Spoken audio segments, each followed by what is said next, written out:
Doc Thompson on the big one, 700 WLW. All right, we're going to get some good positive things about the economy coming up at about 10:45 this morning. There is some good news. There's some jobs on the horizon. And about 10:06, actually 10:10, just following the money shot. I want to get your take on the holidays, if you have any holiday traditions or any odd holidays, because I have a very odd situation coming up this weekend. Rich Hoffman joins me now from No Lakota Levy to spend a minute getting an update on some of the levies, not just the Lakota levy, because Little Miami has their recount today. But what's going on in Lakota, Rich? Well, Lakota, as you guys have reported, there was a meeting last night where they discussed how they were going to deal with not having a levy, and they did kind of what we said they would do. They talked about putting another levy on 6 months from now. I think it's June, and they kind of danced around some basic $9 million in cuts. And now the cuts are they going to be cuts that'll be targeted at the parents instead of the school? That's exactly what they're going to do. That's exactly the plan is to. They're not talking about doing anything real. They're not talking about going to the union and making any sort of concessions. There's nothing. Again, my frustration with this is it's the same stuff. They have one play. The one thing is go tell the people we need more money, beg them, threaten them, market, whatever, just to get more money, instead of saying, let's come up with some new ideas. Yeah. We knew that was what they were going to do. And, actually, I was at the Opera House last night. I didn't even go to the meeting because I knew what they were going to do. And, I had people text me who were there telling me it's the same old. And did they mention specific areas that they may be cutting as part of this? And by the way, what's the deficit in Lakota? How much is it? $12 million. $12 million.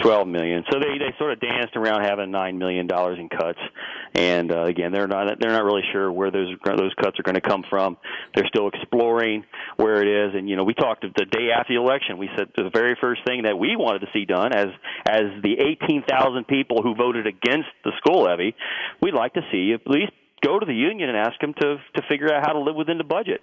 And that wasn't even explored. That hasn't even been put on the table or talked about. And what's funny about this, Rich? And even though I am very passionate about no new taxes, no new levies until we come up with new ideas, and I've said before, as much as I will fight tooth and nail against even 1 cent increase anywhere for anybody in taxes or levies because they've not come up with any plans, I would be willing to accept increase in my taxes if I thought there was a real plan in place. I just know that's not going to happen. I've seen no signs of that from anybody at federal level, local school districts, communities, the state. If they did, I'm open to that. Here's the difference. You and I talk about this and we say, let's come up with ideas. Let's come up with something. Their one idea is only go after people for more money. We're not saying our one idea is no new money spent, no new levies, no new ideas. We don't have one thing that we're saying must happen, or can't happen. What we're saying, we're open to everything else. Let's all sit down. I mean, you've got the new superintendent up there. What's her name? Mantilla. Superintendent Mantilla. This is not a dumb woman. This is a woman who knows her way around marketing. Mm-hmm. She's been in the system a while. She's been in multiple systems. She knows you've got teachers and you've got administrators there, and every other school in the area. Every district throughout the tri-state that could say, let's get together. We'll have a big conference somewhere. We'll put people on a panel. We'll make an entire weekend, Rich. I'm willing to spearhead this. But I don't want to hear your garbage come saying you must get more money from me. Yeah. Just like I'm not going to say I'm adamantly opposed to any new money. As I've said, I would be, willing to spend more money if it's the right plan. Let's all get together. We can have anybody, citizens, come on down, and we will simply brainstorm. The purpose of it is brainstorming. We throw out ideas. We put them, on a piece of paper, whatever, throw them in a big hat and say, listen, can we use technology? Can we use this other stuff to come up with new ideas? Nah, they're not going to listen to anything you have. You've brought up a lot of great points, and I love what you're advocating as far as new ideas. But they won't do it. They won't do it because it's all about job creation. You know what they're really doing? They're really just selling bottled water. I mean, that's if you take the same thing, you know, bottling companies say, well, we're going to take the water that comes from the sky, we're going to pack it in a little package and sell it to you, and you know that's what they're doing. If you know, we could get all this. Most of this education can be done on our own, and we found that homeschooled kids do better.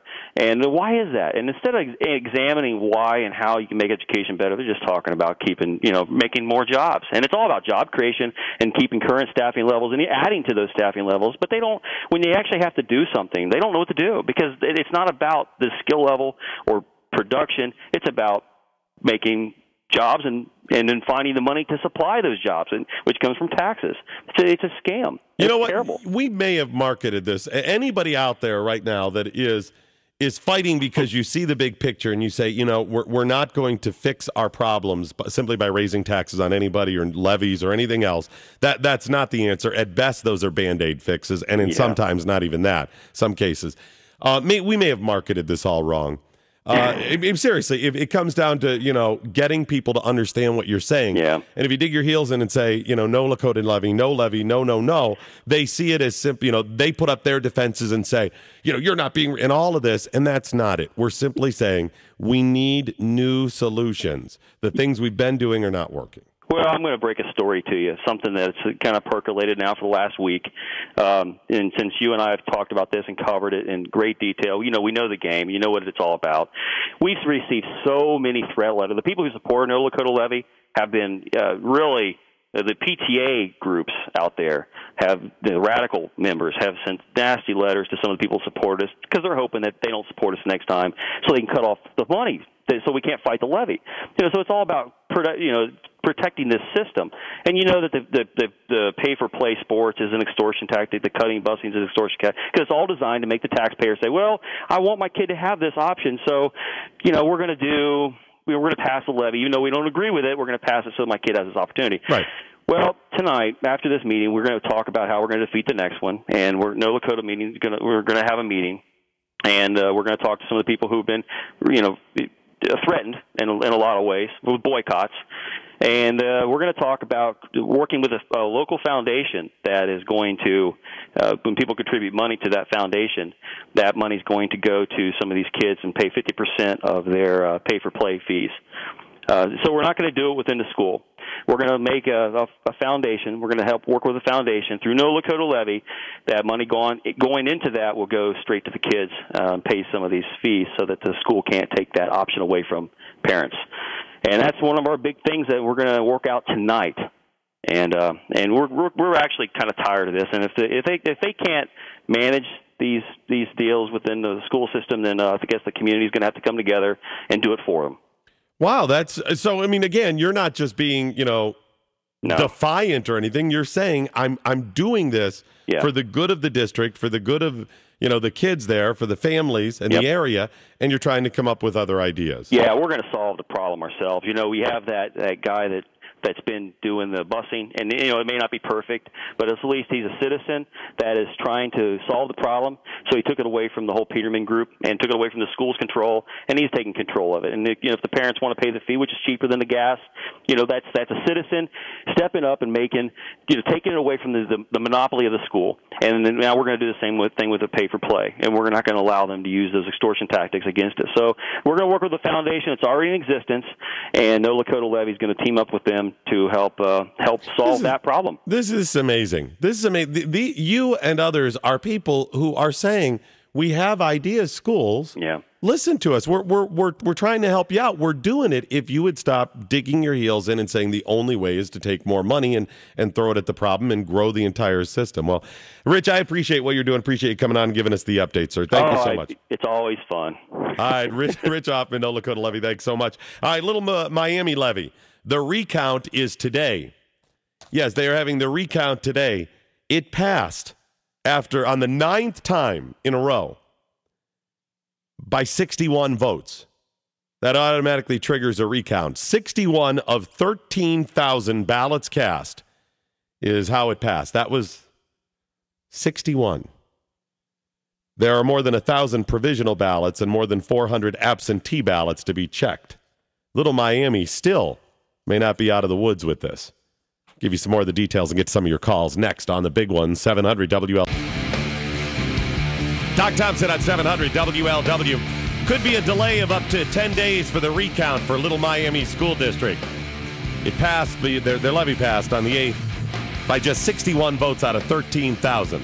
1,000 provisional ballots and more than 400 absentee ballots have to be passed or counted still. They have to go through the entire thing. My speculation, when it's all said and done, no, it's not going to pass.